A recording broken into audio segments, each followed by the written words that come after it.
In a market where so many games that are coming out today are really, really bad, and I'm talking about like indie games that have been coming out that are just not worth your time, Hollow Knight stands out as solid gold. For those that don't know, Hollow Knight is a Metroidvania style game, meaning that it's big, not necessarily open world in the conventional sense where you can just go wherever, but open world where it has different sectors that you can explore. Each and every part of the world is its own thing, and by the time you're done with the game, it's almost as if the whole world is its own living, breathing system, that it all feels real.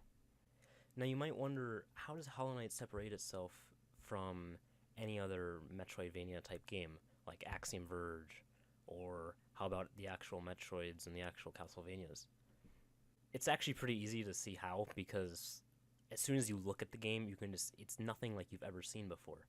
The art is so vibrant, so good.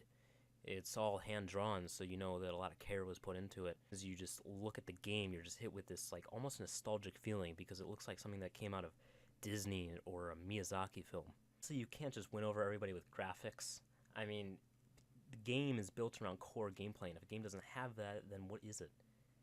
Good thing about Hollow Knight is it has freaking awesome gameplay. And the reason the gameplay is so great is because it's so like simplified. It has like 4 or 5 buttons, and they're all really basic. Jump, shoot. But these 4 or 5 buttons all branch off spectacularly. You have all these upgradable things that you can collect all over the world that in turn upgrade your abilities, which allows you to progress further into the map. And that's the beauty of these Metroidvania style games, is that the world is so big that it's incredible. Hollow Knight especially, because Hollow Knight is bigger than any Metroidvania game I've ever played.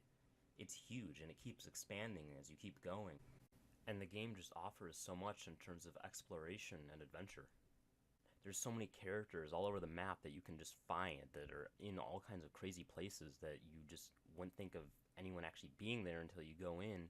And these characters are so thought out that they're all individuals, they're all quirky and unique, and that's what makes it special. Now, if there's anything that this game is lacking, I guess that would be a proper story, as in terms of the story is very loosely strewn around the game. It's more in the environment and the characters, kind of like Dark Souls or something similar. Hollow Knight doesn't upfront tell you what you're doing or who you are. You kind of piece it together as you go along.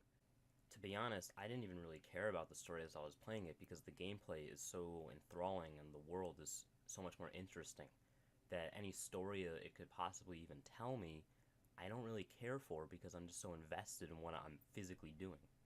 Hollow Knight is a game that doesn't waste your time. It gets right to the point. You go out into the world, you kill things, and you have fun. But it's also really challenging. It's a hard game, and if you couldn't tell by these clips of me endlessly dying, the enemies do not go easy on you. You are a tiny little pipsqueak.